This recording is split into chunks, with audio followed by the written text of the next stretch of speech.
Présidentielle, c'est une véritable équipe de patrouille. Le capitaine Ibrahim Traoré est chef de mission.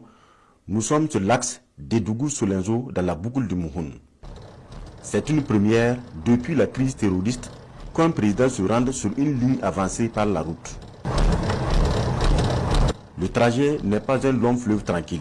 Nous avançons à moins de 30 km à l'heure, car les embûches, il n'en manque pas.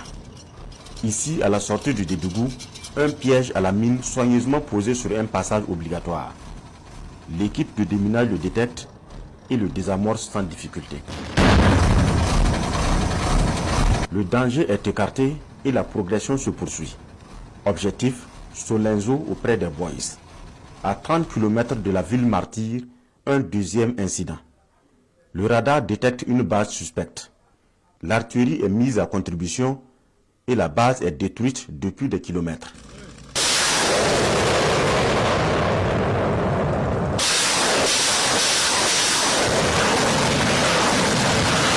Quelques heures plus tard, Solenzo, la ville reprise en fin d'année. Pour le président Traoré, il ne s'agit pas d'une mission de bravoure, mais d'une reconnaissance du travail des hommes qui ont mené l'opération Feleho. Si j'ai pris la route, c'est aussi un message. Il faut que les leaders puissent être avec leurs hommes. Même si ce n'est pas tous les jours, il faut que ce soit ainsi. Ici, vous êtes en détachement, je n'en doute pas en tout cas. Mais c'est important pour le soldat de savoir souvent que le leader avec lui prend les mêmes risques que lui. La flamme de l'espoir renaît à Solenzo et il n'est pas question qu'elle s'estompe. Le capitaine Ibrahim Traoré demande aux forces de défense et de sécurité de permettre par tous les moyens aux populations de vivre dans la quiétude. Ici, ce qui vous intéresse, c'est la sécurité de cette population qui voit en vous le seul espoir de vie. Et les gars, donnez-leur cet espoir-là. Permettez-leur de vivre. Vous êtes faits pour ça. La fatigue, le sommeil, ça ne nous connaît pas. Donnez-vous à fond. Parce que quand vous marchez, regardez-les bien. L'espoir qu'ils ont quand ils vous voient. C'est ça.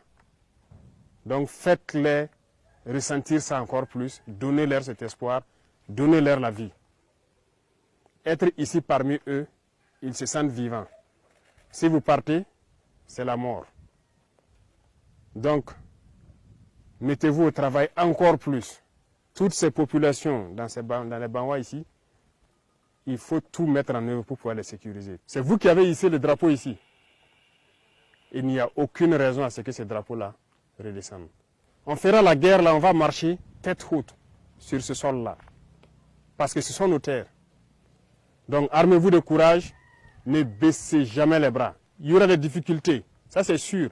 Déjà actuellement le climat c'est votre grosse difficulté. Il fait froid, il y a l'harmattan, il y a tout. Tenez bon. L'opération Feleho est bien accomplie et a permis de neutraliser plusieurs dizaines d'ennemis combattants. Plusieurs bases terroristes sont détruites et Solenzo libéré. Mais pour l'heure, rien n'est acquis définitivement. Le président Traoré reconnaît la délicatesse de cette phase de consolidation. Reconquérir, c'est bien, mais il s'agit maintenant de consolider. Donc c'est principalement ce message que je tenais donc à faire passer. Parce que l'étape de consolidation, c'est la plus difficile. Elle est très difficile parce que l'ennemi, comme vous pouvez le reconnaître, il n'est pas très loin. Il va toujours tenter de revenir. Donc c'est le moment pour vous de vous réarmer. Vous avez eu des succès. Vous avez atteint les bases. Vous avez marché sur les bases. Ils ne sont pas au-dessus de vous. Aucunement. C'est des mortels. La lutte se poursuit et l'autorité promet jouer sa partition. Le président de la transition parle de renforcement en cours des moyens d'action et de l'opérationnalisation de la nouvelle configuration de l'armée.